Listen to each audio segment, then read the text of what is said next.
as those of you who have been around a while know, Monday is the day that I actually plan to do a show. And typically, Monday is, I try not to get political or stuff on Mondays. I try to devote myself to gaming stuff. So, that said, I'm going to do a little bit of a recap. We played Hyperborea again. And the reason is because, my brother in law has been joining us. He is playing a Greek warlock. If you know what Hyperborea is, then you'll know what a Greek warlock is. I have seen that a lot of my co-conspirators, compatriots, comrades, whatever you would call them, have been doing their top 10 favorite TV shows. I will be skipping that. And the reason is I don't watch TV. Like actual normal TV shows. No. I mean, I watched a couple seasons of The Boys, I guess. It was all right. I watched the what was it called? The Strigoi. That one was pretty cool. Crafting Gamer, how you doing, sir? But I don't watch TV, so there's no way I could do a top 10 on my favorite television shows. Unless you counted YouTube as, part of TV, in which case, then I could do a top 10 there, because I could be like, probably number one, if I'm doing a top 10 shows that I watch a lot, would be Asmongold. And then after Asmongold would probably be Razor Fist, and then Nuxanor. And then just various whatevers that I run into that look interesting.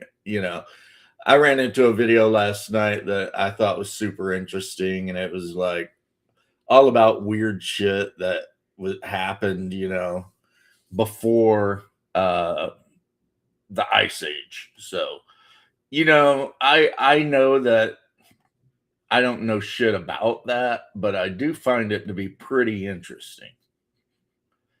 And I have kind of been watching a lot of things like that just because I feel like that's stuff that will help me try to make my Hyperborean game even more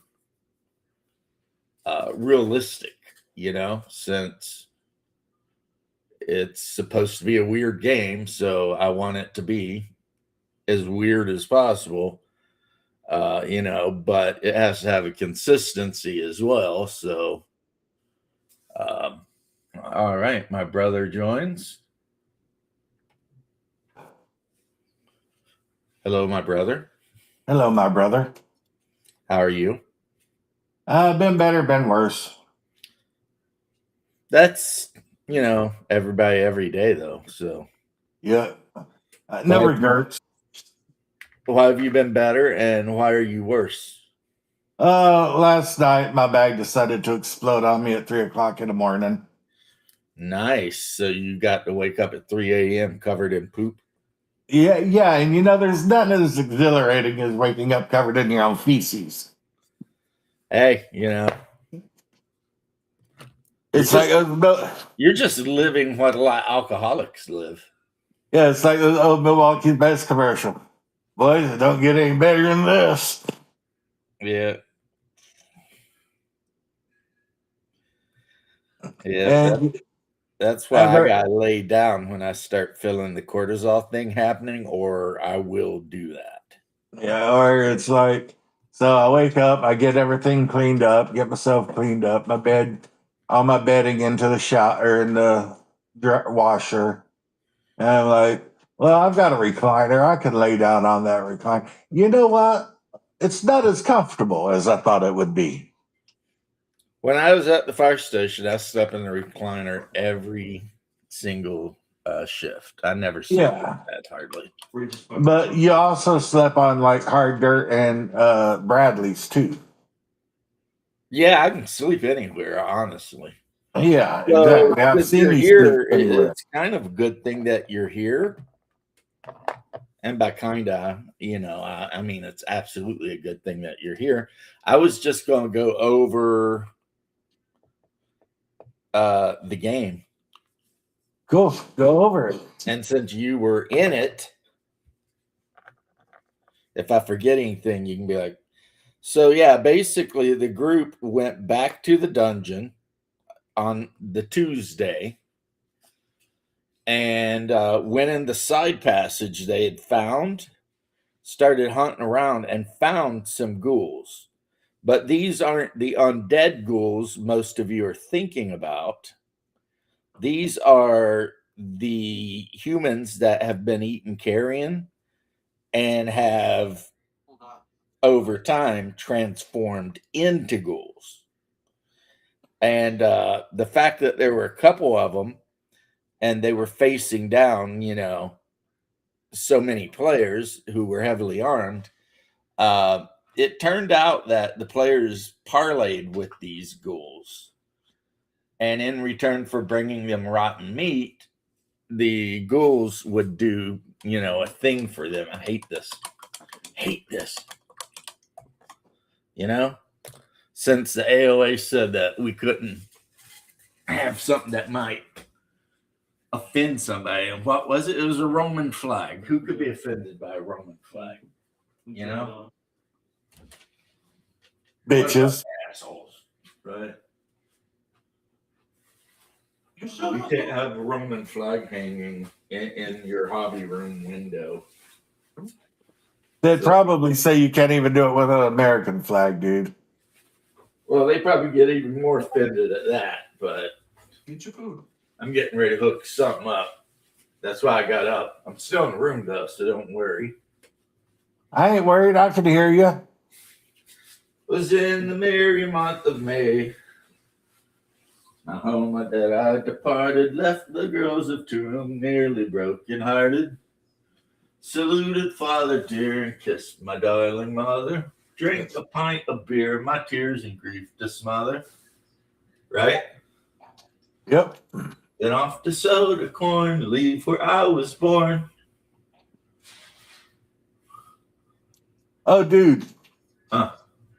I watched that movie Sinners yesterday. I told you to watch that movie Sinners. And that's why I fucking watched it. Well, it's good that you listened to me.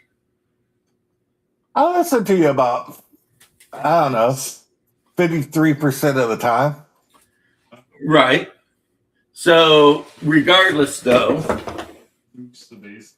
of your 3% of the time and all that, 53. what was your thoughts? You thought? I've seen bits and pieces of the movie, and I didn't know that that was the movie of the bits and pieces I've seen. I never knew the name of it, but I wanted to watch that movie. So it worked out perfect. Apparently, it's getting like tons of nominations for awards too, It was a good ass movie. which I believe it deserves. Yeah. It's like at first I thought, okay, are we getting ready to get a bunch of preachy bullshit about, how much it sucked, being black and how the man was always out to get him. So I was like, here we go. And no, it was definitely not that. And the one, that Klansman, he got what he deserved. Yeah. I mean, but you almost feel bad for the main bad guy in a way, it's almost like, damn, man, or maybe that was just me. It wasn't just you. He just wanted to, eat them. That wasn't what he wanted. See, you're mistaken.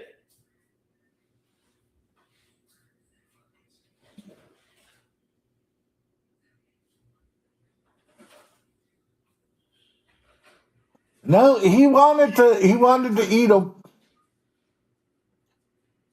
You have so much hair. Nah, dude, he wanted Sam. You have so much hair. And the reason he wanted Sam is Sam was one of those things like he had been when he was alive, Yeah, that was awesome. who singing or whatever can actually like make the spirits of your ancestors and stuff arrive. Yeah. I mean, he tells you point blank that he wants Sam because, you know, he's been around for so long and he wants to. Oh no, he wants wanted to see Sam. the spirits again. He wanted Sam, but he did want to eat everybody else that was there too. I mean, he is a vampire. I mean, you know. Yeah, you know. So, I mean, nobody should be super surprised that there's a vampire that's trying to eat everybody. I mean, you know. That's what vampires do. Yeah, it's kind of their thing. Oh, did you see the meme where Shadow's trying to eat me? Yeah. I'm running from him through a graveyard. And and you apparently have started a cult based on fast food or something. Yeah, my fried chicken cult I sent you. Yeah, that's a good one, man. Now, I feel bad for poor old corn dog. Or not corn dog, cornbread. Well, he was just there wanting to make him some money. Yeah. And he got whacked pretty quick, didn't he? Yeah, he had to go pee. And they ate him. So anyway, do you know why Stack and the girl lived?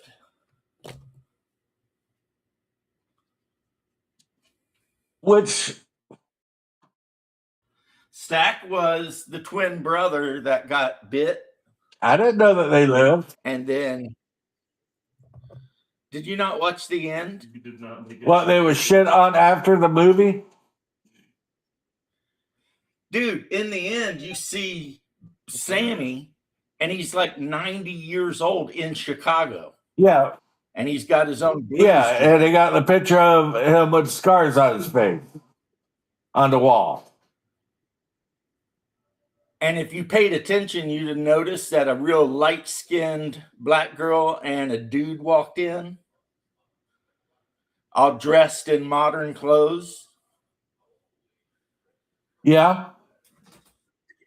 Well, that was Stack and that one. Oh shit! I didn't even notice that.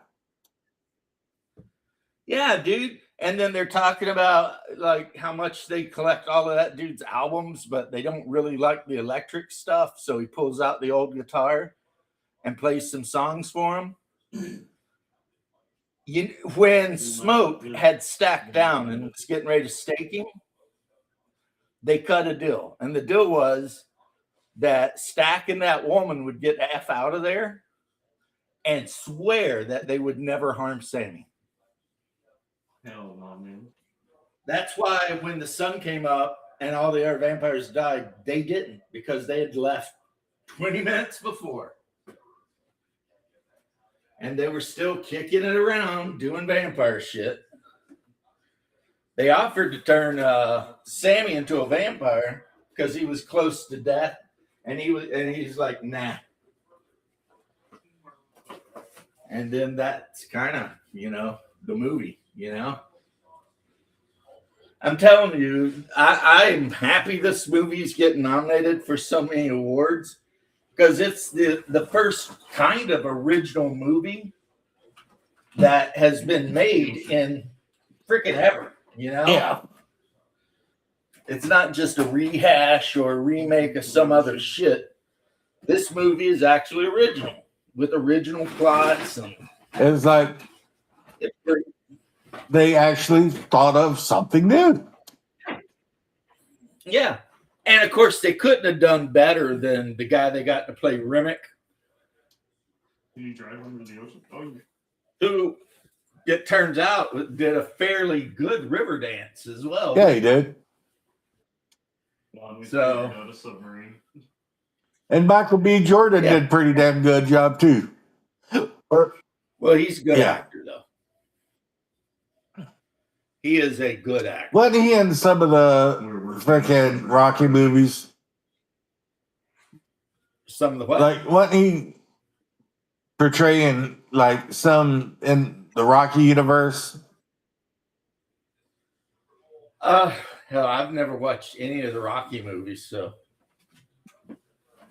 I mean, boxing is a thing I'll watch, but not a movie about it.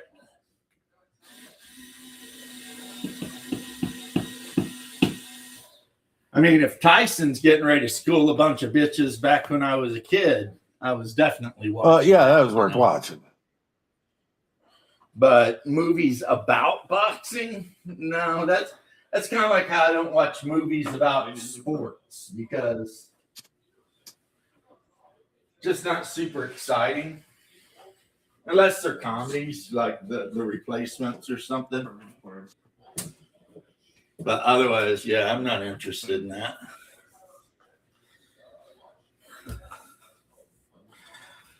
But and like I said, how I ended up watching that movie is I woke up right in the middle of river dancing around while they were all singing.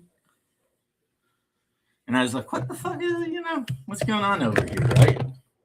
So then I actually figured out what the name of the movie is. I did the click. I'm like, Sinners, huh?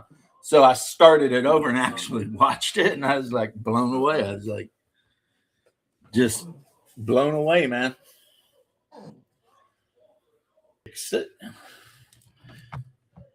All I had to do is hang up a curtain.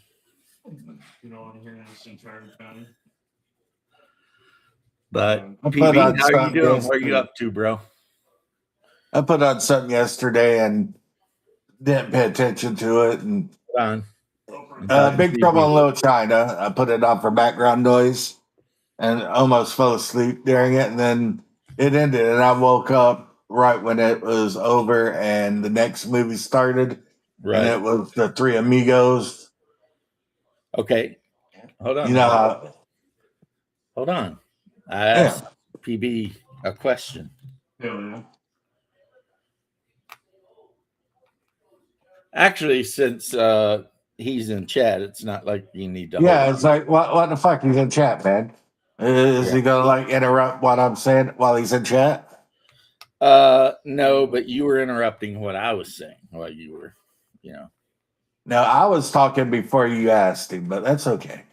I know how it is. It is like that. Since I'm the older brother, I reserve the right to interrupt you at any time. And ignore me all the time. And then bitch at me for not coming on your show so you can ignore me. Exactly. I'm glad that you understand how this works. Hey, you fucked up. You're tore up from the floor. And you keep putting up with me. I don't know why. Because I love you more than you love me. I doubt it. I think it's fair to say that, you're my brother and I love you very much. But anyway. Walking the dog. Come on, yeah. So, yeah, the group managed to dodge some traps, fight some monsters, trade some stuff, get the item they needed, came back to the town where they were promptly set upon by the chief's men because, the chief is a paranoid bastard, and he was convinced that the adventurers were actually in the town seeking to either overthrow him or something like that, right? So then a big battle happened in the middle of this freaking Celtic style town, and the players won, but it was a little close, kind of. In some ways it was a little close. It wasn't that close when it came to the Berserker, though. she just like red misted some of the enemies. I was like, damn, really? Okay. You heard that I claimed the chief's cloak, right? You're gonna wear that? It's actually made out of human scalps. Well, subhuman scalps. Well, yeah, well, whatever. Um, you can claim it. No one else wanted it. If you want to walk around wearing a cloak made out of human hair, I guess that's up to you, man. Well, subhuman hair. Yeah, I know. Hyperboreans. And then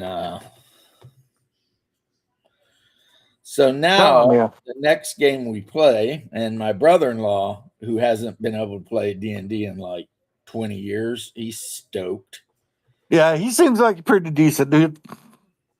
He is. He's a hippie. He was a Bernie bro. He's got TDS slightly.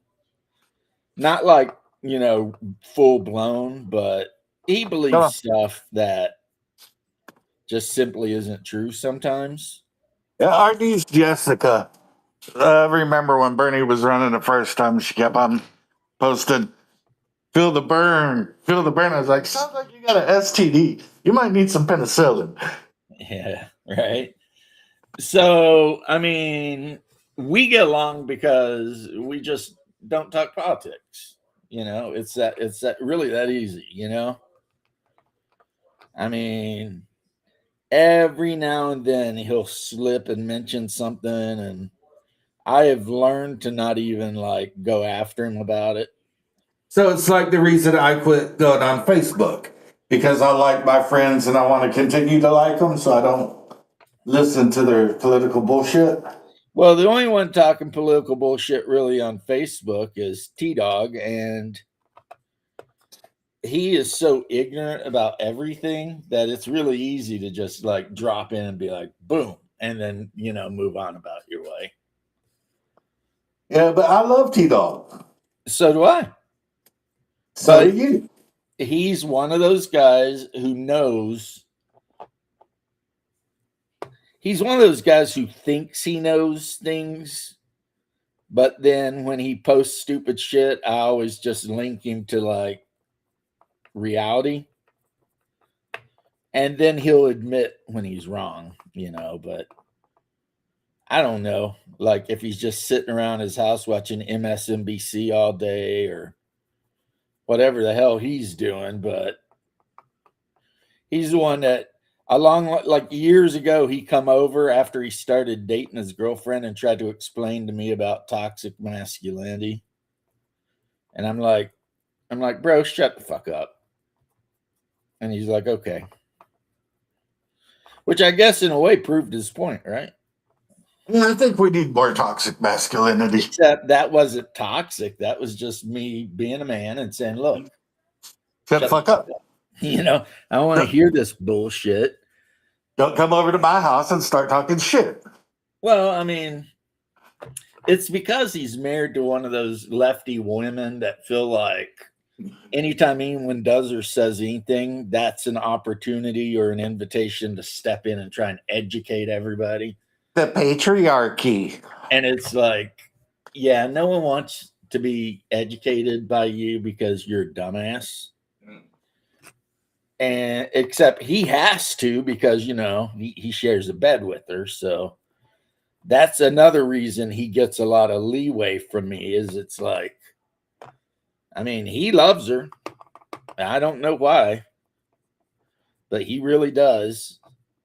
And so I'm not trying to do anything that'll interfere with my friend's marital bliss. Yeah. She hates my guts though. She really does. And it's because she was trying to give somebody an education one day on how the Catholic stuff was way worse than anything the Muslims did. And I obviously couldn't let that go, Well, yeah. And so I actually educated her about the differences between battles instigated by Christians versus battles instigated by Muslims and shit. And she didn't care for that at all. Well, I love how the feminists, talk about it's going to turn into the handmaid's tale, and then they support Muslims who basically are the handmaid's tale. And what's even more amazing is, right, the idiots who don't know because maybe they never read the books. In The Handmaid's Tale, the nation, I believe, Jericho, it's named, right? One of the first things Jericho did when that cult rose to power is destroy every Christian church. They do not believe in Christ at all. They are as against Christianity as you possibly could be. They only follow the Old Testament. So they had to change that around for TV because otherwise you'd be like, well, what other group only follows the Old Testament? You see what I mean? Curiouser and curiouser, said Alice. Well, I mean, that's how she wrote it. So you have to question her. Like, I mean, you got a problem with, but yeah, in the whole thing, Jericho, they really, really hate Christians. Christians are definitely on the list for, bad stuff happening to them. Because you know how your kiss is on my list. Your kiss. I can't resist because your kiss is on my list. Anyway, sorry, that was totally my fault. So yeah, you're 100% right though. You've got these idiot women in their little red and white outfits, and they're trying to pretend like Christianity or something is like going to enslave them, but they don't even understand the book they're cosplaying on. To be honest, I don't understand the book because it's like Jericho isn't all of the United States. It's just a chunk of it.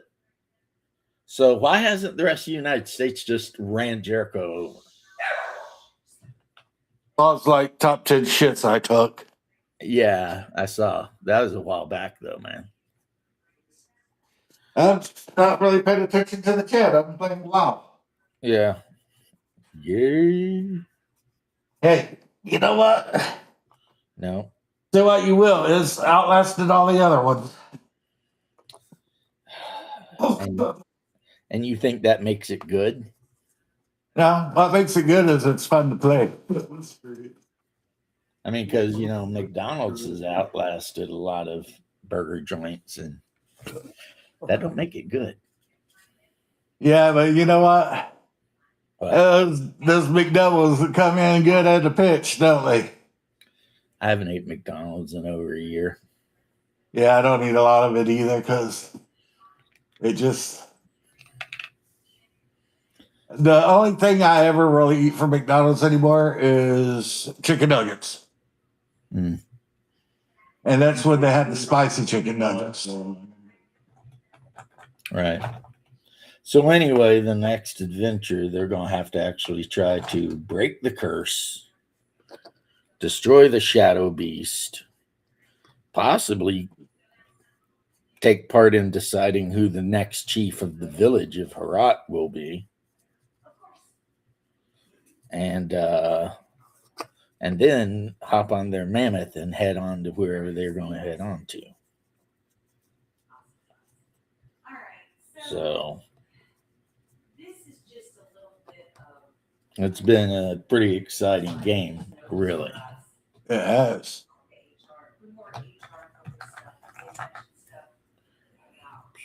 I am painting some stone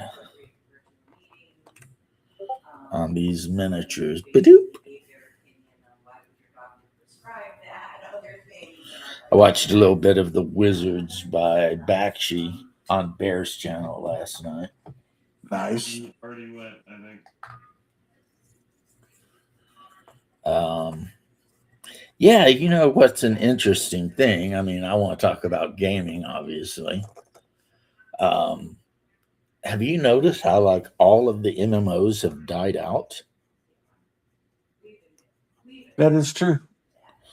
I mean, WoW is still around, and so is EQ, right? But even they're shadows of what they were, Yeah. say, 10 years ago, you know? And it's cool that Sony keeps WoW going, and it's cool that, or whoever, Blizzard, Sony keeps EQ going, right? Even though they shut down EQ too, I think. So obviously, enough people are playing EQ to keep, the servers going, but it's not like any old days when like a new MMO came out, like at least one per month. It was like Anarchy Online and DAOC and all these games and Shadowbane, whatever. And now you just do not see that at all. It's like Amazon put out their MMO, whatever it was called, um, Perfect World or whatever, I forget, and it's pretty much died. I never even heard of that. And well, remember I was playing that one game that was like a top-down MMO where you could buy an island and build a house, and your class was determined by what weapons you carried. So if you wanted to be a wizard, you just got the best staff you could and put on robes, and you're a wizard. If you wanted to be a fighter, then you just got the best, weapon you could and armor, and there you were. It was actually a pretty good game, but the problem is that the things that made me stick in Dark Age of Camelot for a decade were severely missing. And that is like a friendly community of players that, you know, we could form a guild with and do whatever we want to do, right? Yeah. And think about like I am reminded of Star Wars, the Old Republic MMO. When it started out, and for about the first month, the guild I started, Rage, had almost 200 members. And then it was like one day I logged in, and not only did the guild not have 200 members anymore, but there were barely anybody on the whole damn server. It was like, Yeah, it just like died overnight. yeah, I have never seen a game crash and burn so fast. It was like, it was so popular. And then one day it was like dead. And I was just like, wow, how did this happen? Is like, but I mean, I know how it happened, honestly. Hey, what's up, William Silva? How you doing? The problem with Old Republic, the MMO, is it was built like a Knights of the Old Republic single player game. You know how like your character had their own storyline they went through and all that with like all kinds of branching dialogue and everything. Yeah. And the sad part of that was a lot of people, once they took a character from 1 to 50 and did the whole storyline and blah blah blah, they were done, because the only other content in the game would have been to make another player character and run that up, right? Which I did. I mean, I had a level 50 Sith warrior. I had a level 50 Sith, what were they called? Ragers or something, the dual wielders. And I had the level 50 bounty hunter. So I went through all those three stories, but after that, it's like, And the stories were good, but it's not something I wanted to do over and over again. that's the issue. The stories were actually really good, but it's like, are we just going to keep repeating these stories? And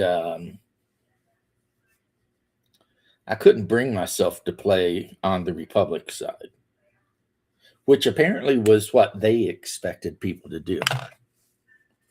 Like level characters on one side, and then when you want some new experience, then you go to their side and level characters. And I'm like, I'm sitting here thinking, I mean, MMOs, while leveling is important and can be a fun part of the game, it's never the main part of the game. You know what I mean? Yeah. It's like the whole idea is to actually level up and then start doing all the cool in-game shit that you couldn't do because you were too low level and you would have got killed. So by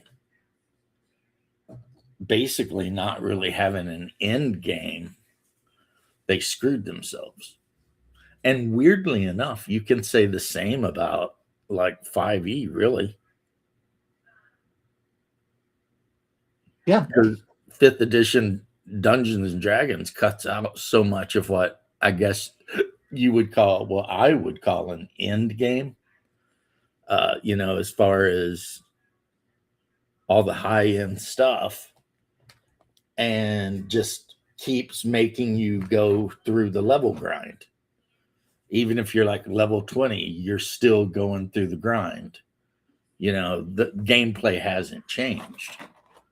Whereas if you look at a game like Adventure Conquer King, that's the first one that comes to mind that kind of fixes that. When you get to that max level, there's like a whole new type of game to play. Instead of just going into dungeons or whatever, now all of a sudden there's this whole different game. And that's the mark of a good game. And it's something that I think, and I could be wrong here because that's always a possibility, but if I remember correctly, I kind of think Matt Colville might have tried to publish a book adding a lot of the stuff I'm talking about to either 4th or 5th edition, like castles and stuff. Yeah. But I don't think he did that great of a job. So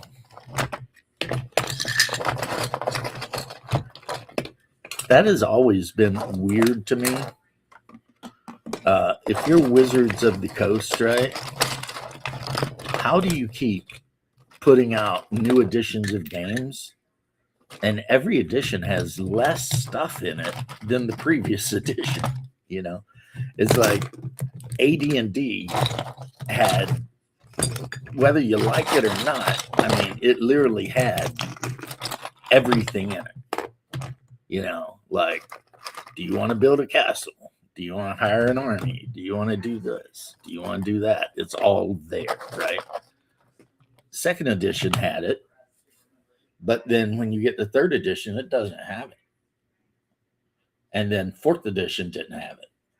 And then 5th edition doesn't have any of that kind of end game stuff, And I guess it makes sense in a way, since the average length of a game for 5th edition is like 6 games. Yeah. Which I think is sad. We've already played that many games of Hyperborea, with no signs of anybody wanting to quit. We're known for playing games for years in the past. I mean, that's just what we did. Right. To me, that is such a strange thing to like buy a game. And then, I mean, it's kind of what our bro at the comic shop used to do, though. He used to run these like almost like Star Trek type campaigns, where it was very episodic. And the players might even be playing completely different characters from one campaign to the next. But if you wanted to go back to a previous campaign, then they might end up playing the characters from that campaign. And I mean, that did seem to work for him pretty well. I just get attached to my characters, I guess. It's a spin. It's a spin. There's nothing wrong with that, you know. There's nothing wrong with that. I think I've still got most of my character sheets actually. So I made some clips of videos I took the other day, and a couple. Oh, I know. I watched them all on X and on YouTube. Yeah, they're blowing up. A couple of them are well over 1,000 views in like a day. And you know why? Because they're short. Because you're my brother and I support you in what you do. Yeah, but like if I put a video out on my channel, it'll get 100 views if I'm lucky.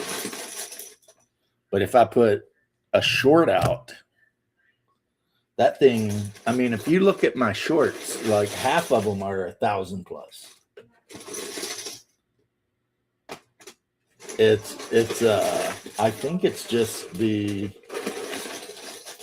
I think Shorts get views. Ernest Borgnine effect. You remember from basketball? Yeah. Kids today have attention spans that can only be measured in Nanoseconds. Right. And it's just like I think that I've found that's a fact, because even when I make my videos like 20 minutes long, and even if I'm bullshitting, the only videos that go over 100 are generally if I talk shit about 6th edition D&D, I'm guaranteed to get a couple hundred at least. And I've had one that actually went over 1,000, which for my channel, that's pretty damn good. You know, I'm not a razor fist or somebody that can. Yeah, we ain't no double D's. Yeah, we're not quite in that league. So, you know, when I get that amount, I'm like, wow, cool, you know. But yeah, these, like, I just looked at my shorts one day to see what was going on, and I was like, what the, you know? Like, we have a video on shorts about cornbread that's got like 1,000 views. Yeah, I've seen that. Yeah, and I think it was Bo Paints Minis commented on it and said, if you put sugar in cornbread, you should go straight to jail. I was like, yeah. I was like, yeah, I feel that. It's so weird though, because like people up north don't seem to even eat cornbread. They eat sweet corn bread. And people in the deep south, they want their cornbread to be sweet. By the deep south, you know, I mean like Florida, Alabama, Mississippi. They want sweet cornbread. And I've actually seen guys when I worked, you know, they're like, I'm going to fix cornbread today. And they would use like 1 box of cornbread mix and 1 box of yellow cake mix. That ain't cornbread. That's what I'd say. I'd be like, that's not really cornbread, you know? It's like, you know, are you trying to make corn pudding? What's going on here, right? But anyway, William Sova, how you doing? The man, the myth, the legend, William Sova. You guys, I see there's a couple of you who are actually watching this. If there's something you would rather hear me chat about than what we are chatting about, just throw a topic in there and I will do my best. If you want to hear us talk about something we're not talking about, I suggest making your own channel. Shut up, Hoss. The thing with me is I'm a people pleaser. So yeah, but I just harnessed my inner Shawner. Yeah, right. You did. And I actually like um, when people like send like requests and stuff. I really like that Well, because, I had to give it up for our old homie. right, pour one out. All right. You give one smart ass remark for the homie. Hold on now. Let's see. William Sova, blame it on a few things. People don't really have the time to play long term. There's not a lot of good material for late game.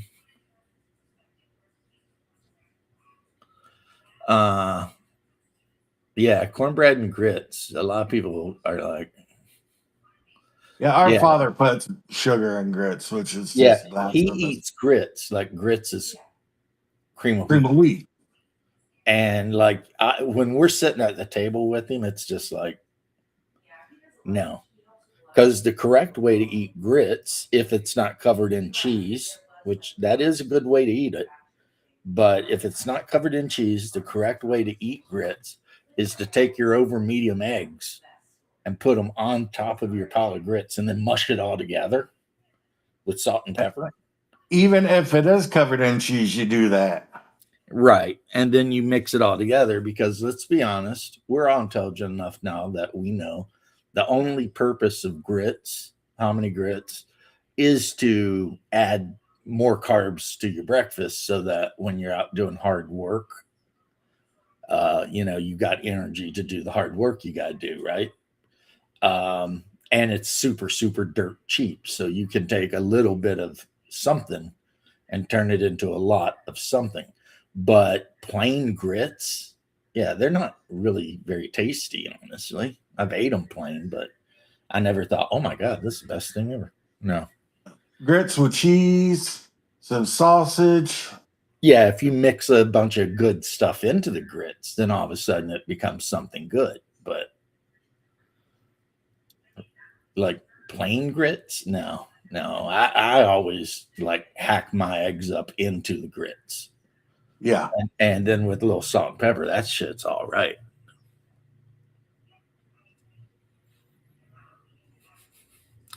Well, salt and pepper, butter, those are traditional ways. Sugar, that's remember my pops grew up in Queens.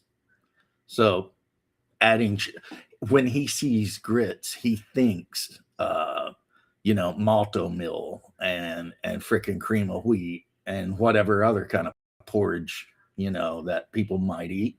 And in his brain, that means he's going to butter and sugar the shit out of it. And um, so it's a very very much a cultural thing. I don't know how they do in Chicago, brother, but I'm just telling you, the New Yorkers I know, if you serve them grits, they are putting sugar and butter on it, and they're going Now, to eat it like it's cream of wheat. in my opinion, butter always goes on grits. Well, in my opinion, butter goes with breakfast, no matter what breakfast is. You know what? I I find no fault in what you just said. Yeah, it's like if you're just having eggs, well, cook them sons of guns in butter. And butter. If you got cornbread or toast or biscuits, you're going to butter them. I mean, unless you're some kind of crazy person. I mean, and the good thing is, as far as I know, which might be completely stupid, butter's actually good for you. Yeah. So, I mean, if you eat a bunch of butter and just sit around on your ass all day, maybe it's not good for you. You'll blow up like freaking, dirigible. But if you're working out and doing shit, then butter is actually amazing. Well, they swept around that old food pyramid.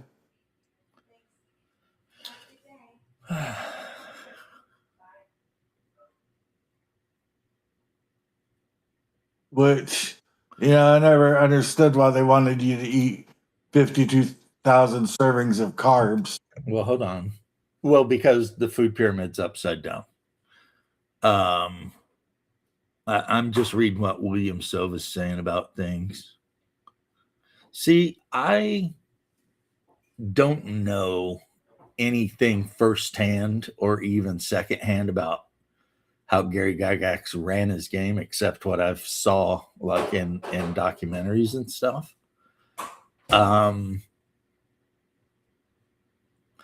But he must have at some point during the OD&D or AD&D era ran a domain level game, because that's where Mordenkainen and Melf the Elf and all those guys come from.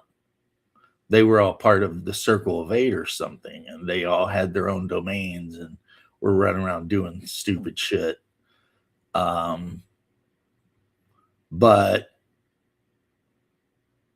as far as I know, they could have just made that whole thing up too, you know? I don't know.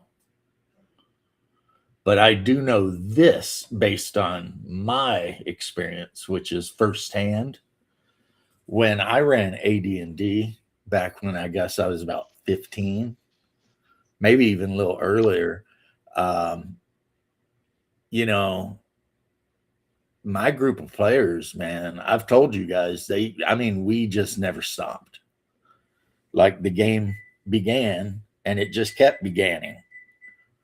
You know, like the players got old and some of them died of old age, and some of them built castles and spent literally hundreds of thousands of gold coins, you know, raising these houses in the middle of the wilderness. And like, so I 100% use those domain rules in every single game I run.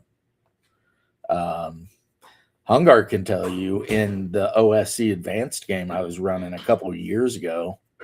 I mean, he was out here buying taverns. At one point, they had enough money that they went to the capital of the empire and There they goes bought. Sungar. Oh, there he goes. He'll be back. Okay. But yeah, Oh, they went to the capital of the empire, which was called Kaliningrad, and he spent money buying a house. And you know, by that time they had gotten of a level to where they were being called upon by the princes of Kaliningrad, you know, to do things, because Kaliningrad was ruled over by like eight, I think it was eight, as they would call them, kunyas, which is basically like princes. So it was kind of like a democracy, except only the princes had a say in anything. How you doing, Daniel Berry? So yeah, so eventually they got to the point of where they were actually major players in stuff that was going on in the city. You know, they were taking part in the Civil War. I bought every tavern I could find. Yeah, Hungar's dwarf bought every tavern he could find that the person would actually sell it to him. Hey, Mobius, how you doing, homie? Yeah, I was a businessman setting up my retirements. You were a slumlord, is what you were, but How is owning nice taverns a slumlord? they weren't all nice. They were after I bought them. Well, yeah, you did put a lot of work into them. So yeah, the idea, but okay, but then again, Williams' argument about, you know, people ain't got the time anymore kind of holds. And I am in a very special situation in that my group has just continued, you know, it's almost like a freaking baseball team. We just keep chugging along playing the game. And, you know, sometimes somebody gets traded off, and sometimes we make a trade to add someone to the team. And, you know,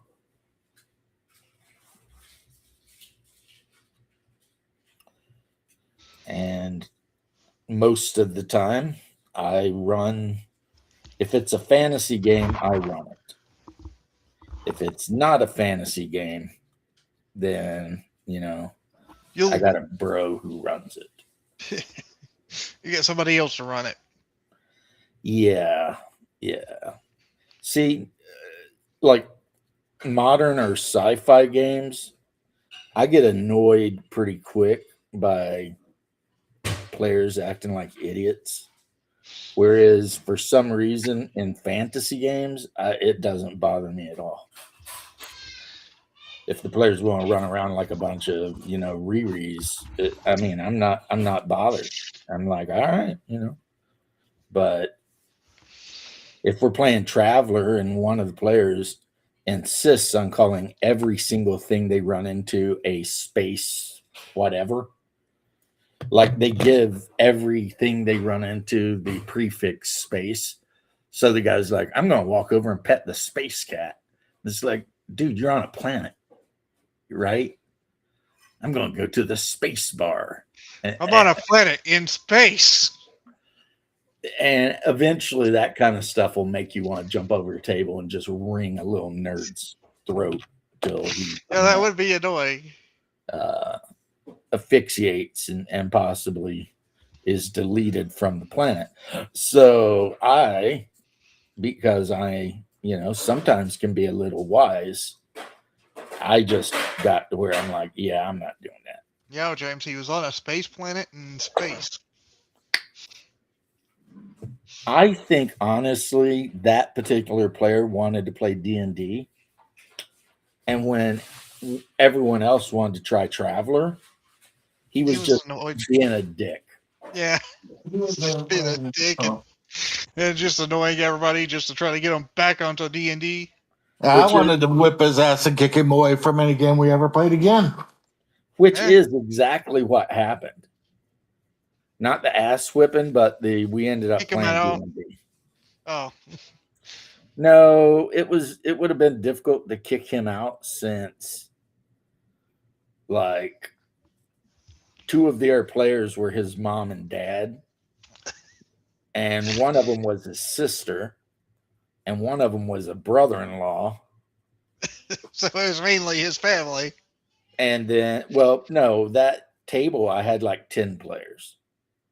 So still good chunk of them were still his family. Still close to half, right? And the other people were, all about it. Yeah, that was the thing too. Is his actual family wanted to do it, but because we were playing at their house, so no matter how you cut that cake, it's not like you can't kick somebody out of the game that you're running at their house. Yeah, that would be hard. So what did eventually end up happening is we just stopped playing at their house. And we told them, if you guys want to join the game, you are welcome to, but they didn't want to drive. I never wanted to move to their house anyway. We were having a perfectly good time playing at my house, and this freaking jackhole decided he wanted to move it to, his father-in-law's house. And I'm like, ugh. And then this chick,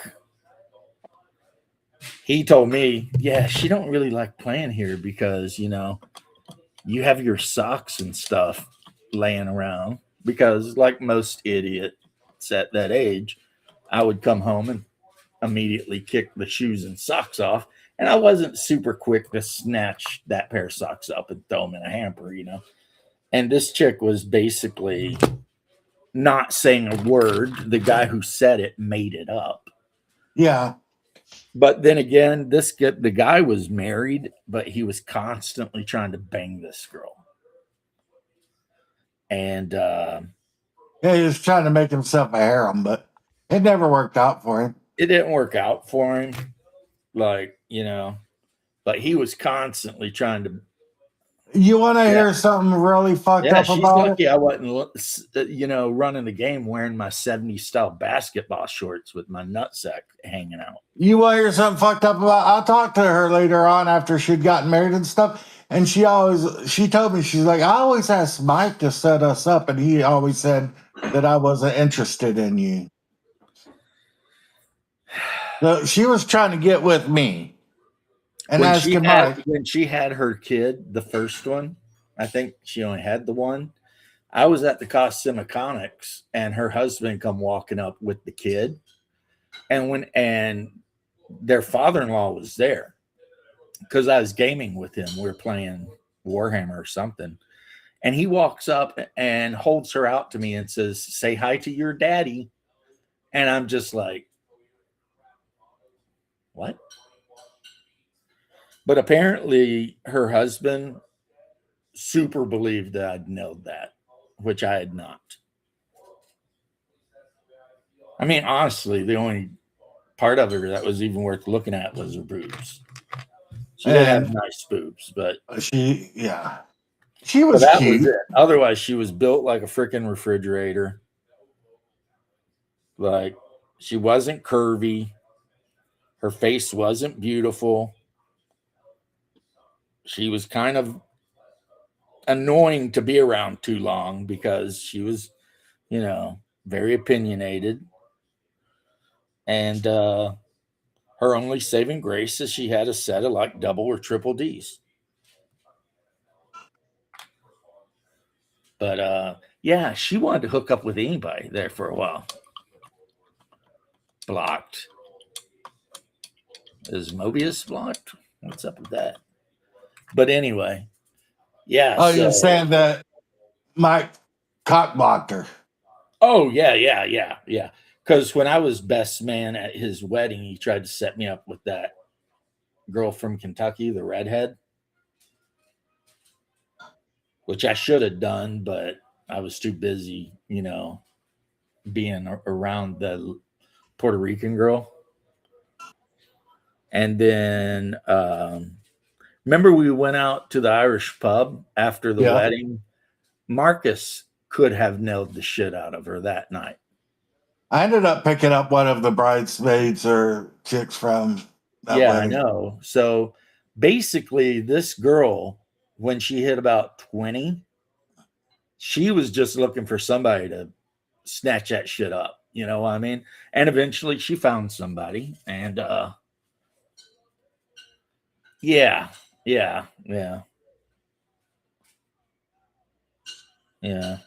I mean, Mobius, I can't disagree. I mean, it won't stop your average dude from still wanting to see him. Just because, guys, you see like a large set of breasts, it's just human nature. You kind of want to see them, But yeah, the lemon, or what do they say, Haas, the squeeze wasn't worth the juice or whatever. The juice wasn't worth the squeeze. Yeah.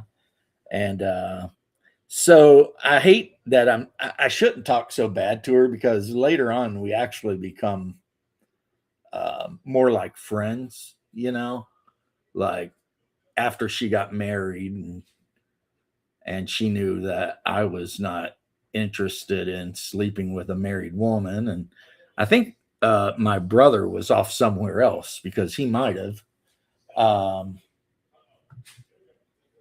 And I always felt bad for her husband because I really, really liked her husband. He is like the nicest guy, like Mormon nice. You know what I mean? He was a nice guy. Super nice.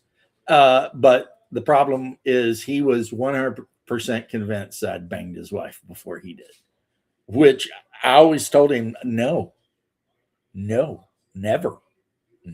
But he was convinced I did. So I don't know. But yeah, she would have hooked up with Haas in a second. She would have hooked up with me. She would have hooked up with Marcus. Yeah, she was. I think that her, what's it called, Haas? Libido? No, not libido. Standards? Her like wanting to get pregnant clock was really freaking her out. Oh, her biological clock. Yeah, She had baby fever. She did have baby fever.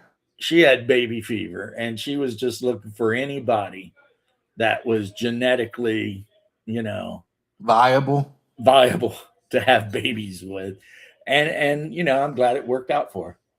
Well, you can't say anything bad about her for wanting to hook up with me because a lot of women have wanted to hook up with me.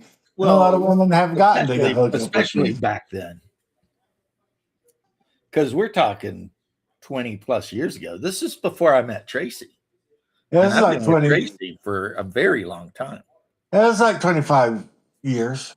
25, maybe 30, somewhere in Yeah. there. Somewhere in there. It's been a long ass time, man. Yep. Now, I did say something to her dad one time because he said something to me that was like kind of dickish. We're at the comic shop. I'm like, how you doing? And he's like, hey, how are you? And I was like, I'm doing okay. And he's like, so I hear you're a slob. And I'm like, what do you mean? And he's like, yeah, from what I've been told by people, like you leave your socks on the floor and stuff. And that was really embarrassing to me because, we're in the middle of the comic shop. There's people around, right? So I just shot back and I said, well, I know who told you that. And you need to ask her what else she was doing in my bedroom. And he looked like somebody had kicked him in the nuts. He just sat down. Now, like I said, I never did anything with that girl, but if your daughter's going to come to my house and hang out in my room, and then go talk shit to her dad, and then her dad feels like he needs to talk shit to me, then I'm going to imply strongly to her dad that, I fucked her. And given that I was like 10 years older than her, that would have been weird, But he never brought that shit up again. I'll tell you that.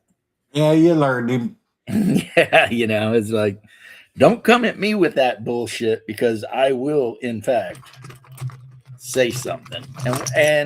And we all knew this retired history teacher was not going to take a swing. So, that was a good thing about being me back in that time at that comic shop. Literally everyone else in that comic shop knew for a fact that I could beat the fuck out of them and would. So none of those little bitches ever tried me at all. Well, okay, that red-haired guy, he tried me. Do you remember that, Hunger? Yeah. Didn't work He tried out me, for him. and I smacked the shit out of him right at the table in the comic shop. And the manager saw it, and the first thing the manager said was, if you're going to whip his ass, take him outside. I don't need you breaking any of the products. And that didn't happen because as soon as my hand left his cheek, the first thing out of his mouth was, I'm sorry. And I explained to him that, you need to watch who you're talking to because somebody might go upside your fucking head. And that somebody in this particular story was me. And the reason was he called my wife a whore. And even though he was 100% correct, you still don't let people get away with that shit. You know what I'm saying? Yeah, yeah. Was my wife a whore? Yeah, she absolutely was. Cheated on me a bunch of times until I finally left her. But that don't mean I'm going to let some just dude call me out like that. Because that ain't cool, Yeah, you don't let people disrespect what's yours. Even if they're right.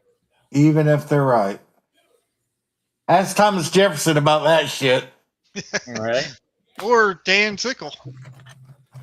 So that was the sad thing about that whole situation is he was right. I think it was Dan Sickle, right? I can't remember his name. I might be mispronouncing it or something.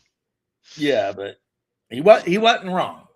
He wasn't wrong. When he said that my wife was a whore, he was not lying. He was 100% dead on. But the problem was I couldn't let that fly. And then since he apologized as soon as I smacked him, I didn't even punch him. I open hand smacked him like a bitch. And he immediately apologized, which de-escalated the whole thing, because then I was like, dude, don't you ever. And he's like, I'm sorry, I never will. And all the other 7 guys at the table, because we're playing old school Magic where you'd have like 9, 10 people at one table playing. They just kind of looked down a little bit, like didn't see nothing. But yeah. He knew he fucked up as soon as he did it. As soon as he said it, he knew. He saw it. You know what I mean? It's like he said it, he saw it, he knew, he apologized. And you know what? One thing that Hungar can tell you about me is I am an incredibly forgiving person. So even though he literally called my wife a whore in front of 10 people in the middle of a public place, after I smacked him and he apologized, I 100% gave him, and I was like, water under the bridge, bro. We never have to think about this again, if you don't want to. And he was like, cool. And then, you know what? We kept playing Magic together, that guy and I. As a matter of fact, we played Magic together like 3 years ago. James is always so much more forgiving than I am when it comes to shit. I feel like somebody does something, you handle it right then and there, and then you move on, There's no need to hold grudges and be away about shit. You just freaking... What's holding a grudge gonna help you with? Right.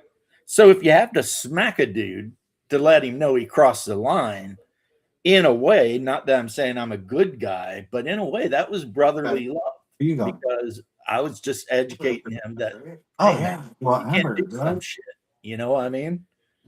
There are people out there a lot meaner than I am, and they're not going to tolerate this. So, leave her alone. I taught him a lesson.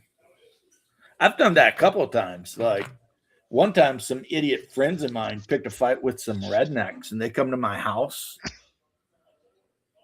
And I didn't know what was going on, but these guys come to my house and started cussing out my wife. So I ran out in the yard with a axe handle and swung it full blast at one of them's head.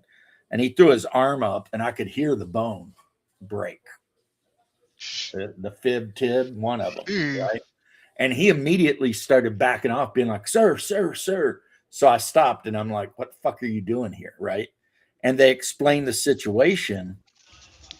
And I went from getting ready to kill you in my front yard mode to instructing you because you're young and stupid. I told him, I said, dude, what are you thinking? Somebody picked a fight and ran, and you went to their house? I was like, don't ever do that. That's a bad idea. Because as soon as you step on their land, I mean, you're effed, right? And the guys were like, yes, sir. Yes, sir. The one dude sitting there holding his arm. And I was like, all right, and I said, look, I'm sorry for whatever happened. But yeah, you can't run up on somebody's house and start cursing their wife out and think they will not be repercussions. And they agreed with that. And then I said, go get that checked out. And they hopped in the truck and away they went. And, I actually saw them later because we were in a very small town back then. And, they just gave me the nod.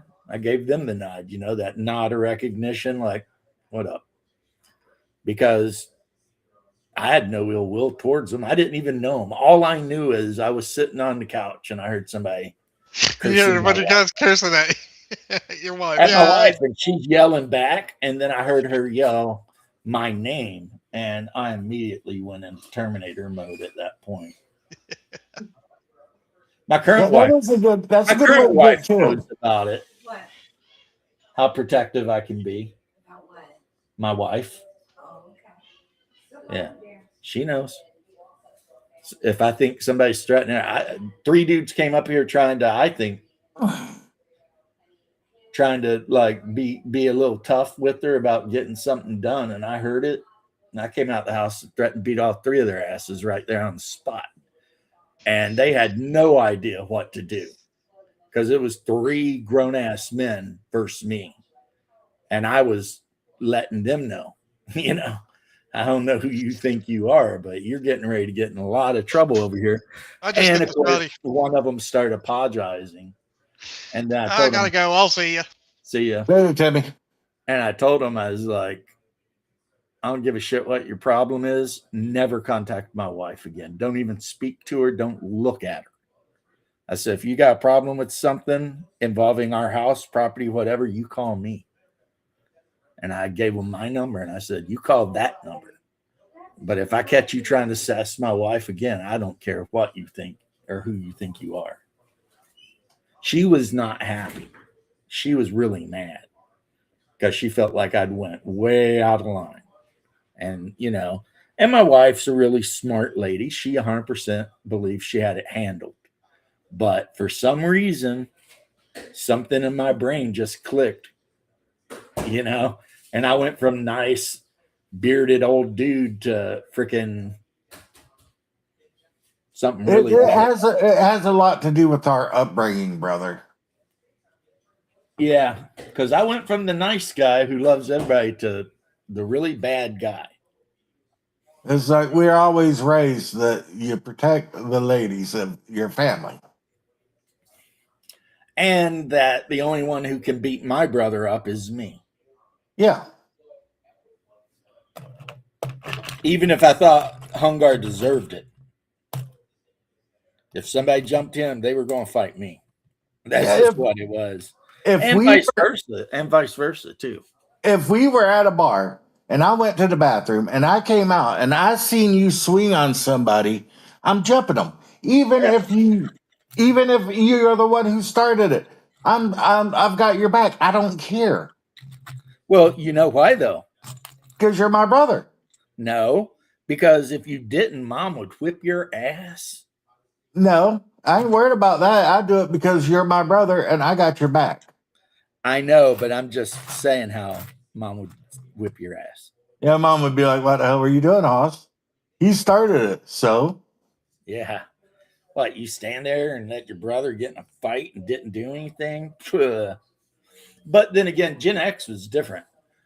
Robert Copeland. Like, what's weird is a lot of these later, like, kids have never been in a fight in their whole life. It's like, I guess it's good, but I think that's why they're so kind of weak, you know? Like they're a little weak because they've never dealt with that kind of bad shit. And you know, I mean, what do you say about a generation or however many generations of kids that are too weak to play dodgeball, you know? I think the Dodgeball, issue I think the issue is that they quit playing dodgeball. right. Because growing up, dodgeball was part of the curriculum for us, especially up in Kentucky when it was snow out. So you couldn't actually go out for any other kind of PT. It was like, all right, walk into the indoor basketball court, split the teams up, and began, you know? And that shit, let me tell you, dodgeball got real, and it got real quick. I mean, that was some bloodthirsty shit going on there. Kind of like in the show, you know, where the guy's like, you always want to pick the biggest, strongest guys. You know, that's yeah, that's kind of what was happening, you know, except nobody was throwing wrenches at us. But I'll tell you what, if you got a good swing on those little red grippy balls, yeah, if you could freaking line one of those things up, that thing stung when it hit. But you Using weren't allowed Dodge to complain wrench. about it because if you complained about how much it stung, then everybody would just make fun of you for like until someone else did something stupid. That was the best part about school back then If you did something stupid and the other kids started making fun of you, all you had to do is wait a couple days. Because sure as shit, within a day or so, They're gonna do something stupid. someone else is going to do something just as stupid or worse. And then everybody will forget about the stupid thing you did, and they'll start, talking all this shit about the next guy. And they never told us not to aim for the head. Mobius.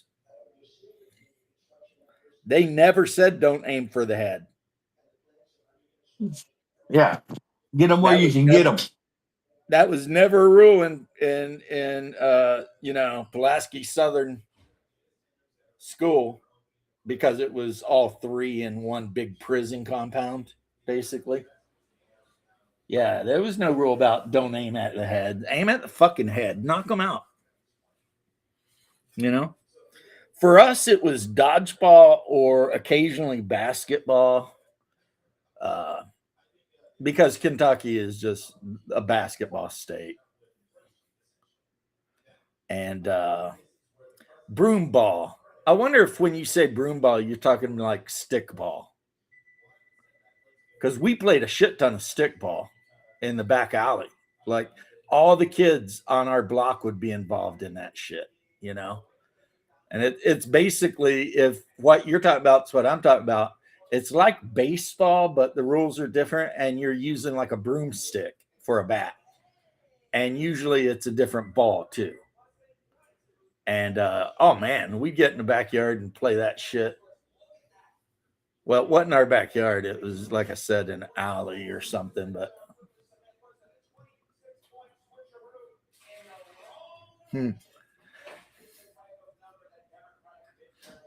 yeah, climb the rope to the roof, and when you get to the top, yell down at the PE teacher that climbing the rope kind of makes you feel funny between your legs. Try that. You dork. I was a menace, you know it. Yeah. Hey, Cody, what's up, buddy? What's up, Cody? But I was the good menace. Hungar was the bad menace. I have nothing to say about that. I remember when you got in a fight with that one guy and threw him from the second floor all the way down the stairs to the first floor. Well, it's his own fault. He started it. Yeah, He come up to me and he's like, "Meet me at the mall this weekend. I'm gonna whip your ass." I was like, "I'm ready now, bitch." Yeah, why wait? Yeah, Right? I'm not meeting nobody anywhere. Nope. If you want to throw hands, we'll throw them. And what's interesting about that guy is he grew up and become a constable, which is kind of like a cop, or is a cop. Because we're a Commonwealth, sometimes cops are called constables, I guess. And then he ended up getting arrested by the FBI for being super corrupt. And there was even a standoff and everything. Yeah, it was awesome. Yeah, where he tried to hold out against the FBI, and it's like, dude, that is not going to work. You know what I mean? I mean, you're a small town cop, and that's cool and all, but let me tell you, you're not going to beat the FBI. So you would really, really be better off just, being like, okay, you got me. But some people are stupid, man. Just really, really stupid. They think that they're gonna, I don't know, beat the law. It's like, nah, you're not going to. Breaking rocks in the hot sun. You fought the law, and they won. And the law won. So apparently that Turning Point thing, which my wife watched last night while I slept, the Turning Point halftime show, like, blew the actual NFL Super Bowl show out of the water. I didn't even know. It got like 10 million plus views. Yeah, I didn't even know that it was the big sports ball tournament. No, it's not. Yeah, I mean, I don't care. Ever since my one homie on the Chiefs started like dating and is going to marry Taylor Swift, I stopped caring. Although I was happy to find out that the Patriots lost. Well, yeah, because F those Patriots. Oh, fuck Massachusetts. Yeah. Massholes. Yeah, who decided that they get to be the Patriots? Right?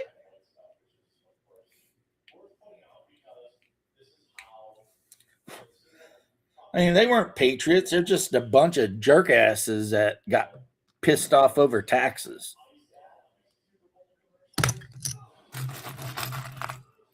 Anyway, when it comes to talking shit about Massachusetts, I'm definitely down. Yeah, fuck those guys. Yeah. Their stupid accent. I could never, ever, and Not only F those guys and their stupid accent, but F their stupid city. That's all one ways. And sometimes the one ways lead into other one ways. yeah, you It's think like, those are rough. Who designed that shit? Try driving a semi truck in that. Right. Piece of It's like, did they have some sort of autist design that city layout? Well, really, I've slept with some very questionable women before in my life. I will admit it. What does that have to do with the streets of Boston? No, it has to do with the people of Boston. I just couldn't do it. I couldn't bang out a Boston chick, dude. I just Why? the accent, Is it the missing teeth? that and their accent, man. Or like a chick from Rhode Island. Yeah, no, that shit's not happening. It's like a vocal saltpeter. Yeah, you're on a date with her, and she's like, "Hey, how about we go and park at park your car at the airport, and then we could do it."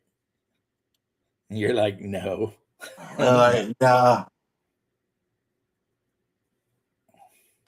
I don't know if they do that in Massachusetts. That was a thing people used to do here in Orlando, though. Go park Yep. at the fence that surrounds the Orlando Regional Airport, and then like do it in the car and watch airplanes. It's a weird thing, but yeah, people did it.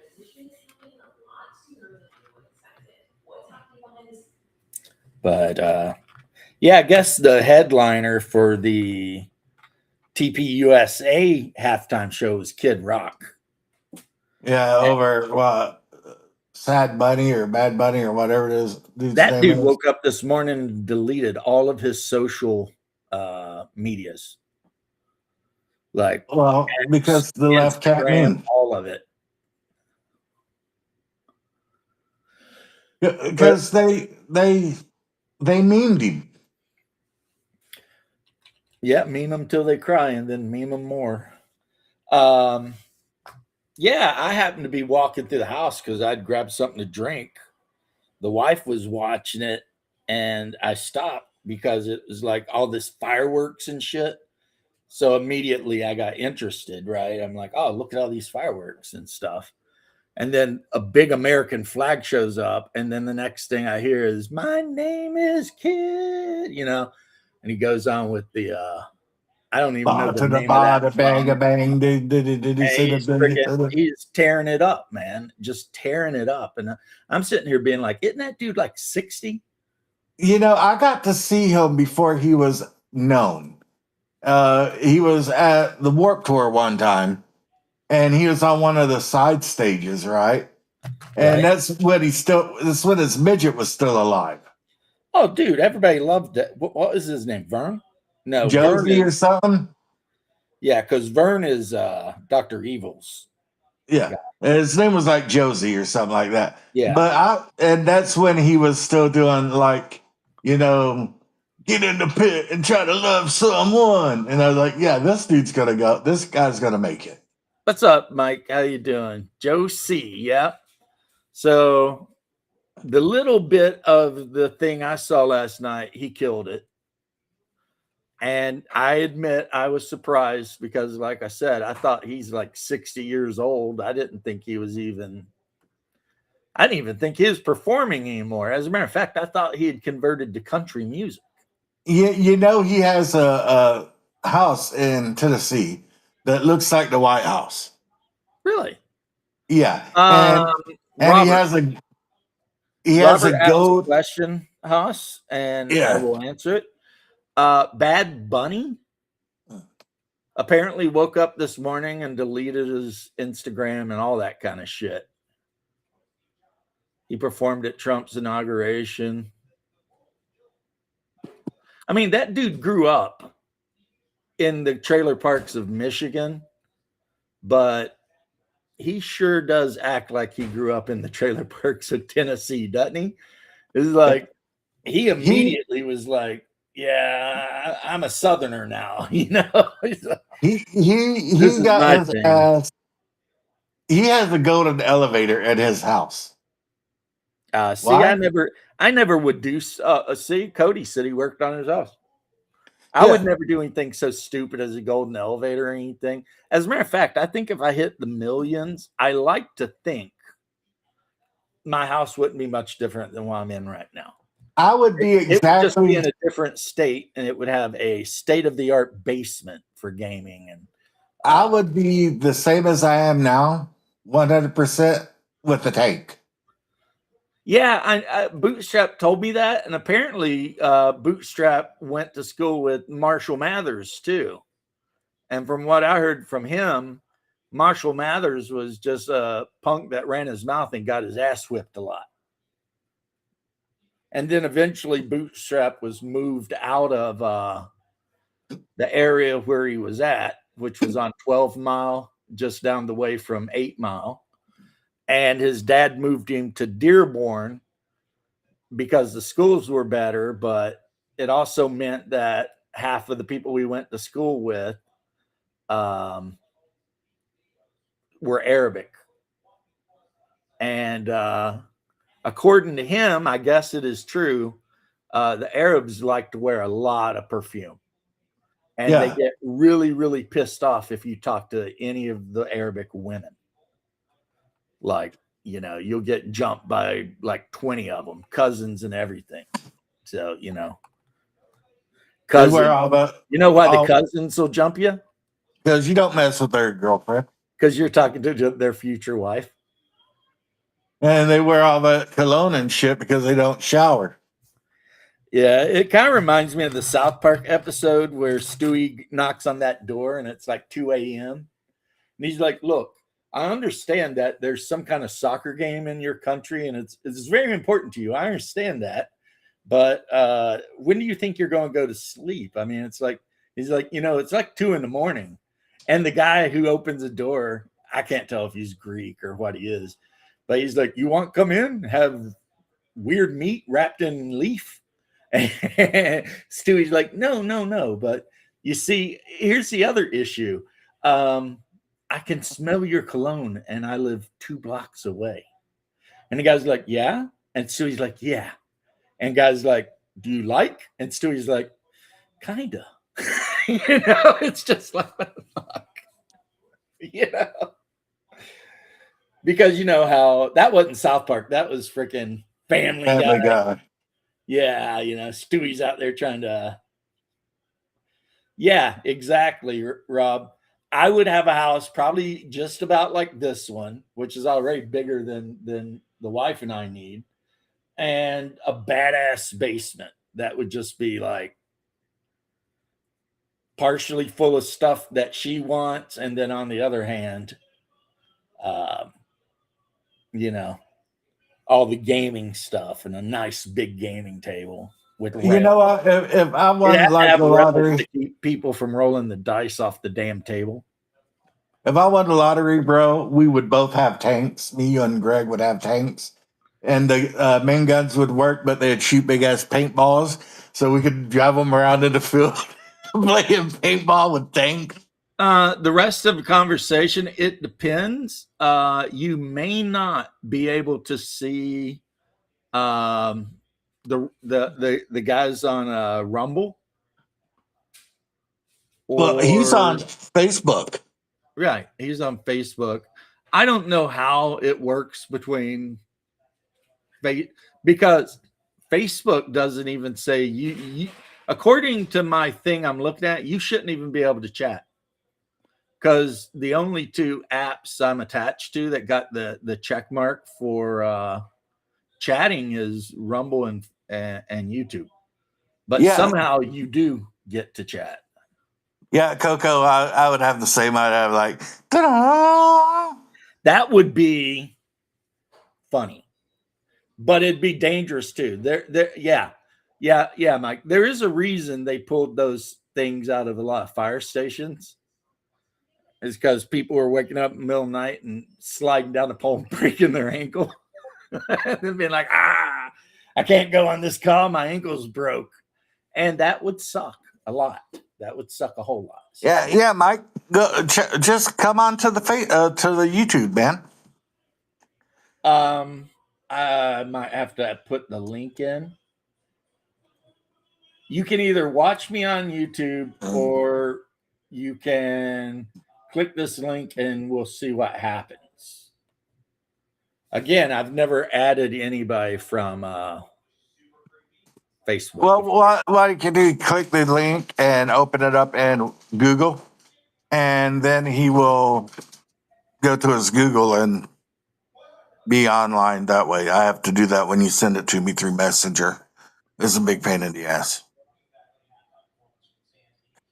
So you as the high priest of the cult of Colonel Sanders, that's pretty cool. Yeah. And Shadow trying to murder me while I'm running through a graveyard with the dog, that's not cool. Typical Shadow stuff. Him trying to vampirize me. Like, look, like no homo and all, but I don't want you to bite me. You know, when it's my time to go, I want to be able to go. I don't want to have to hang out with you for eternity. Jeez. If I ever become a vampire, you're gonna be the first one I bite, fool. Can you imagine you and Shadow being vampires for all eternity? No, I'm saying me and you would be vampires. I You'd know. be like Hear me out, though. Hear me out. So, like, okay. Take care, Mike. It's great for you to drop in. And I'll check out the Facebook thing later. All right, Mike. The thing is, if Shadow were to embrace you and make you a vampire, right? You would literally hear about nothing but Arduin for like thousands of years. No, because eventually you'd get to the point where you just run out in the sunlight and lay down.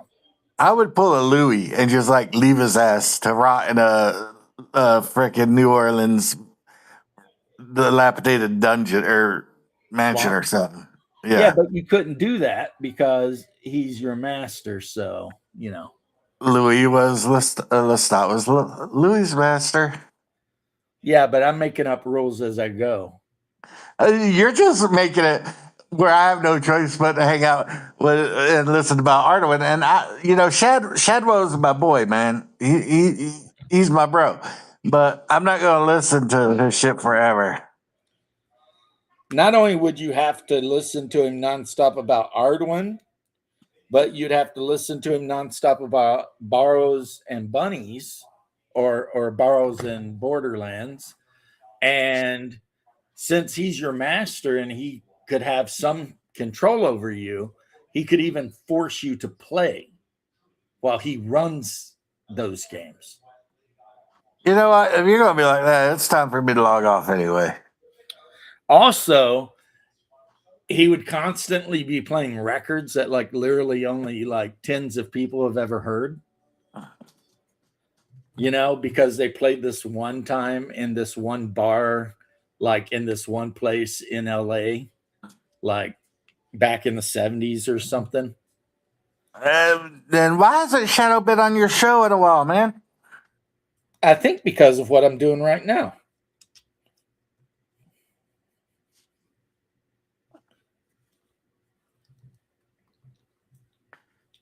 Nah, he still loves you. I think he does. You know how much shit Jackie would give Shadwell if he quit hanging out with you? I got to spend a really good amount of time talking to Jackie. It was really good. That's one cool dude right there. Yeah, they should change the name of their channel from Shadow and Sun to just like Sun. Son and Shadwell. Yeah, just Sun. That'd be funny. You could come on my channel anytime and talk about. I mean, we would bore the shit out of everybody out there, but he could come on here and we could get into some deep lore about the Spanish Civil War and all that shit. Hey, what's up, bro? How you doing, Double D? I don't know. I think most people do. No, we're talking about Shadow because the maker freaking made a meme of me and my dog running through a graveyard and Shadow's like a vampire chasing me. And then Hungar's like, why hasn't Shadow been on the show lately? And he's trying to write like 3 adventures or some shit for the Red Room or something. And honestly, he's got way too much on his plate, really. I'm the king of the cult of Colonel Sanders, though. And yes, Hungar's meme is that he is the leader of the cult of Colonel Sanders. And there's a bunch of cultists standing around making offerings to him of like buckets of KFC. Which, in the ideal world. But how you doing, Double D? What's up with you, bro? Double D in the house. Yeah. Good show Wednesday, buddy. Can't wait for this one today. It was a good show Wednesday, actually. You was making it rain, man. Well, I mean, I was making it hell, like going to a strip club with a bag full of nickels. Nah, man. If you're gonna go to the strip club, you have to be wearing like gray sweatpants with no underwear. No, but you go to a strip club with a bag full of nickels because all the rappers, they go there and throw 20s and make it rain. I go there, I make it hell. They go get the money, but they gonna feel it. No, listen to your older brother. I know. Wear the sweatpants without the underwear, and that way you get the best time for the money. I don't go to strip clubs. Yeah, me neither, but it's fun to joke about. Waiting for dinner, yeah. Remember that time we stopped off at that strip club because you wanted a beer and you just wanted to get out, and I paid the stripper to leave us alone? Yeah, she was bad, man. She had like C-section scars and shit. It was like, yeah, they brought out the F squad that day. It was like, come on, lady. First off, if I buy you a beer, will you just leave us alone? A couple of Yinglings. We bought a couple of Yinglings, and then we had to bribe the B squad to leave us alone. It was like, do you want to buy a dance? Whoa, no. It's like, absolutely not. So Hungar slid a 20 across the table, which is how much they charge for a dance. And he's like, how about I give you this and you go away? And she picked it up and went away. And that was cool because I was just wanting to get out of the house because I was feeling cabin fever. And that was the only place at that time where we could go and get a couple of cold Yinglings. You know what I mean? We're driving down the thing and I see cold beer, blah, blah, blah. Pull in here.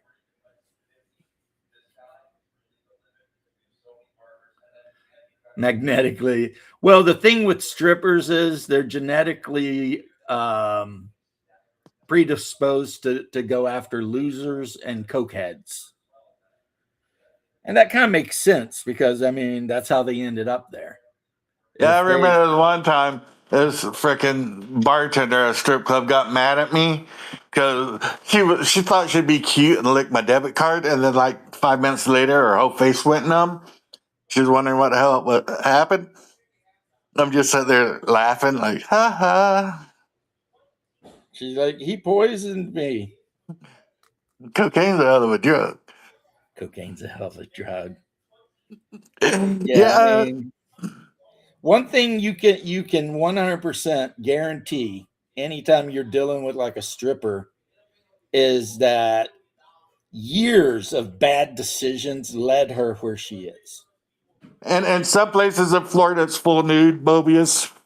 Some places it's not. Right.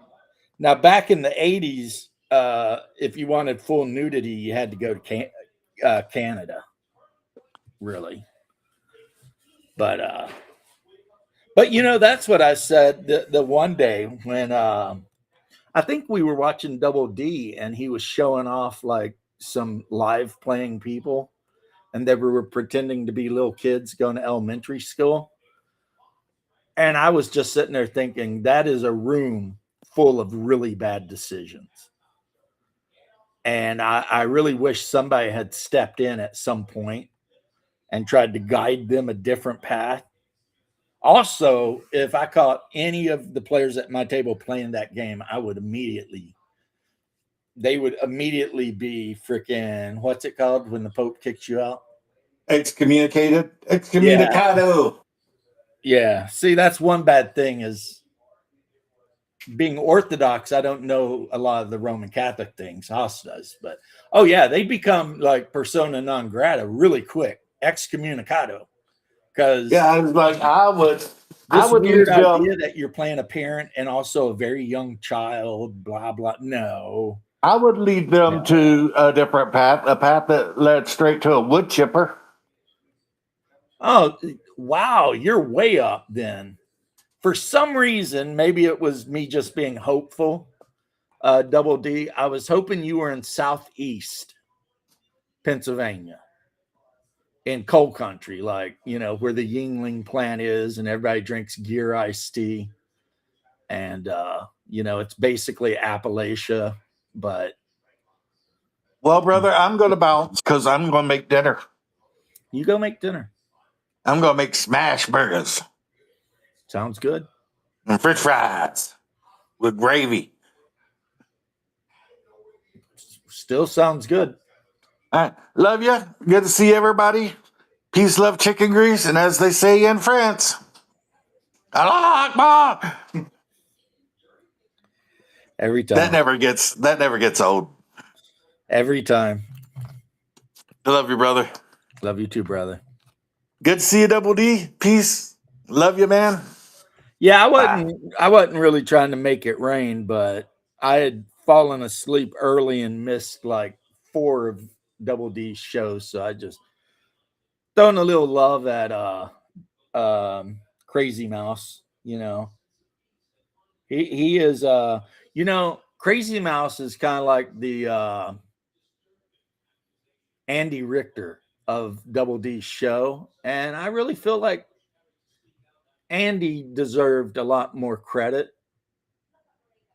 than a lot of people give him, because Andy always made Conan look even better and funnier than Conan automatically was, which is very funny. But having an Andy there to kind of pump it up.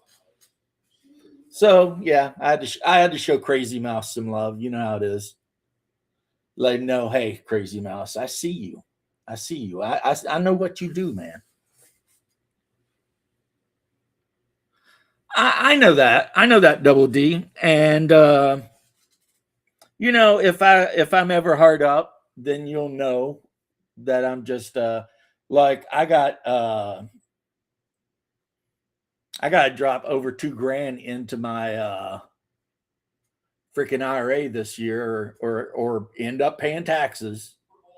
And I hate paying taxes, and my wife hates paying taxes. It's just something we share. So, yeah, Hungar's making hamburgers. Crazy Mouse is your best friend. That that is so awesome. Like like I consider myself blessed that occasionally I get to hang out with my brother online and stuff because my brother is basically uh, he would be my best friend if he weren't related. You know what I mean? But to me, best friend and brother, I mean, he kind of outranks best friend maybe a little bit because that's my flesh and blood, you know. But I did have a best friend, and that dude was awesome. Like I loved him to death, but then he died. So every now and then I have to pour one out for him. You know what I mean?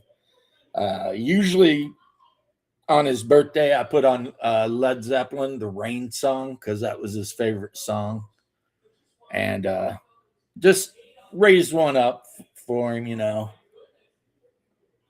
he is a good guy.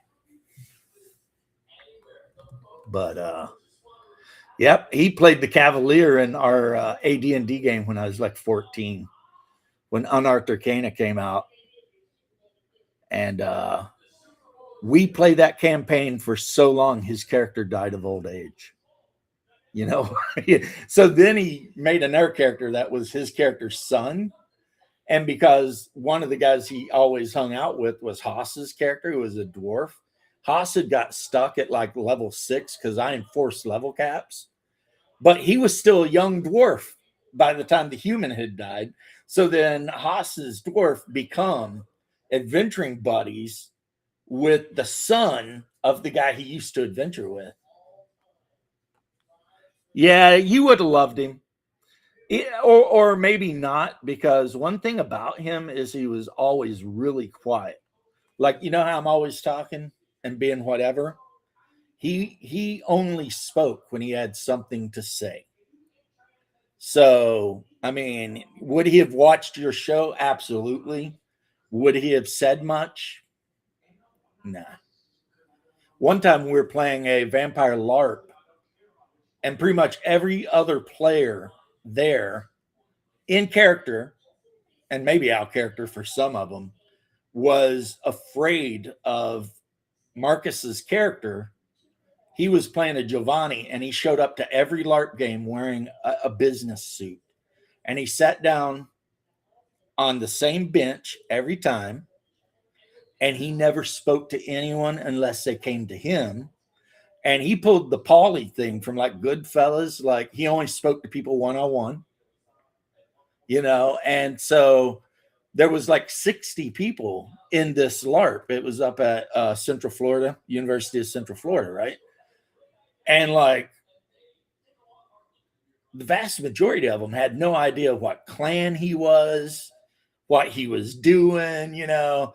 All they knew is there was a relatively powerful vampire hanging out on a bench that refused to talk to people except one on one. And so when he and I would hang out, like we'd go to breakfast all the time, or maybe we'd go to Sonny's and catch lunch, you know, have some barbecue. It would be like me talking about whatever, and then he would like comment like 3 words or say, you know, something, and I'd be like, oh, and then he would be like, go on, and then so we were like a good match as far as personalities, because he never got tired of listening to me ramble, and he always had something to add in, but he didn't like to talk. Yeah, he was definitely the stylish dude. Like in high school, when I could not get a date, he was running through them. Not even dating them, just taking them out in the bush around the campfire and banging them, you know. Like he's the one guy I know growing up that in his really early 20s managed to pull a 3-way, and I mean a good 3-way, 2 women. You know, because the 2 men 3-way, I call that the devil's triangle. And not to be crass, but yeah, that's not braggable. That's not braggable, but and yeah, it was weird because, like I said, he never really talked. He's like 6'2", golden blonde hair, blue eyes, Midwest. He is from like Idaho, and chicks just loved him, just loved him. you know. So now, lucky for him, he did. Don't feel too much sorrow for him. He died in his sleep uh, of an embolism. He never even knew. So I mean,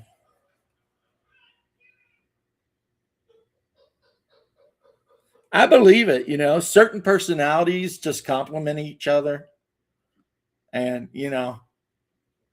they just automatically kind of. If you put 100 people in a room, I firmly believe that you'll start seeing groups kind of forming.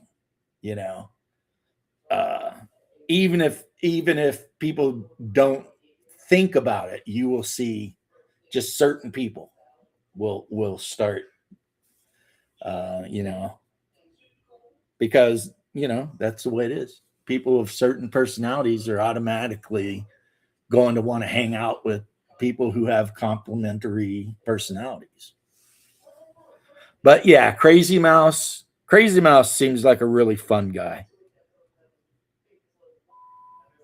That's why I said in that one thing, if I'm ever way up there again, I'll let you guys know and you can pick the bar and we'll meet there and tilt back a picture or three of Yingling and just chill out for a little bit. Uh, that would be really cool. Of course, I've got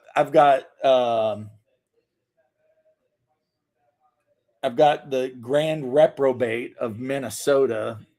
He really wants me to go visit him, Vic, and my wife says that she would be okay with it if I was okay with it.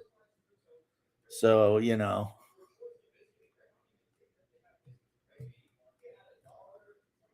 that's a good point, Andre. Also, Privyet, Breton. Um, I've started kind of not really, but sort of trying to like freshen up my Russian a little bit. I was actually looking at one of my old study books from when I was like 10, um, when I was learning Hebrew, but I don't think I'll ever learn Hebrew. Enjoy your dinner, sir. I'm not going to be on much longer anyway. Even though Monday I usually stay on quite a bit. The wife has made food, and um, when your wife makes you food, it's kind of an obligation to eat it. You know what I'm saying? It's it's like part of the marital contract. It's like if she's going to cook for you, the least you can do is eat it. You're sure they know? Well, I tell people a lot of shit that they probably already know. That's one of the endearing things about me. But yeah, yeah. So also I've been looking at my recipes, thinking about making some parachki. Um, you know, I'll have to go check in the freezer to see if we got any pierogi. Because when I'm feeling sweet on my wife and I really want to like do something I know she'll love, I always go all out and cook her up pierogi with a little sour cream and a little chives on the sour cream. And usually she likes cheese or cheese and onion, you know. Uh, but yeah, before I leave, I can at least say this: I boiled them, drained them completely, so that they're nice and dry, no water on them at all. And I take a big skillet and put a chunk of butter in there. And when I say a chunk, just whatever looks right. And I get that butter not hot enough to burn it, but good and hot. And then I lay the pierogies in. And sometimes I got to do this in multiple batches, depending on how many pierogies I make. And then I let it go for a while. And then after I feel, look at it and it looks good, I flip them over. and then that way they're fried, right, like fried dumpling. And then you remove those, and I set them on a plate with a towel on it, like a paper towel, so they can drain the extra fat off. And when they're completely done, I posted on Discord like how I like to serve them. I put them on the plate where they're all facing the same way around the edge of the plate with the sour cream in the middle. And that way, I put that in the middle of the table, and then I give us small plates, right, with a fork and a knife. And that way, you're sitting there eating, having a drink of whatever, and you can just reach off over and on the big serving plate and grab the pierogi you want. Maybe take a spoon and get some of that sour cream if that's what you want. That's how my dad did it, so I assume that's just how it's done. But yeah, yep, good stuff. Good stuff. And I also, one of my big things I make really good is like actual legit traditional not stroganoff, goulash, which, believe it or not, American goulash with elbow noodles and stuff like that, no, it's just finger sized bits of lamb, pork, or beef, and you fry them, and then you add them into the pot where you have all the spices and everything going, and the onion, and you cook that over low temperature until the onions basically disappear. And then you serve that with some really good, like rustic black bread and butter. And if you're my wife, sour cream as well. I don't put sour cream in mine because I like the spice, but my wife likes to put the sour cream in it. It helps because she don't like the spice.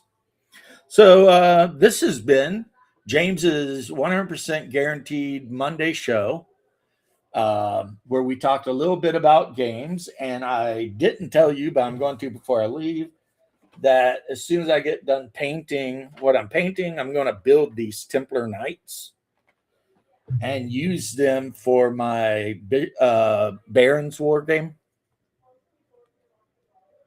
She makes the food, you ensure. Oh, I'll tell you what, it's kind of funny, Andre, because there's some lady, I don't even know if she's Russian, but she at least pretends to be Russian and makes these shorts. And it's like so funny. She's like this blonde, she's pretty.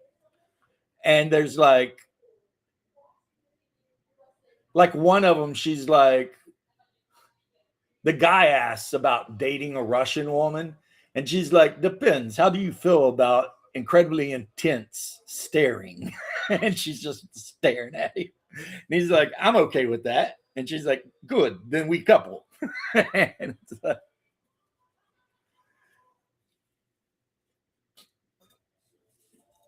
but then she makes fun of him too. And then there's one where they like got the top 5 of the girls that do this, and she's like number 3, and they ask her a question, and she goes to say it, but then she's like, I forgot. And you hear the woman be like, shut up, you drunken Russian whore. And she's just like sitting there like, like, because she was too drunk to remember the answer to the question or something. But let's see what the wife has made.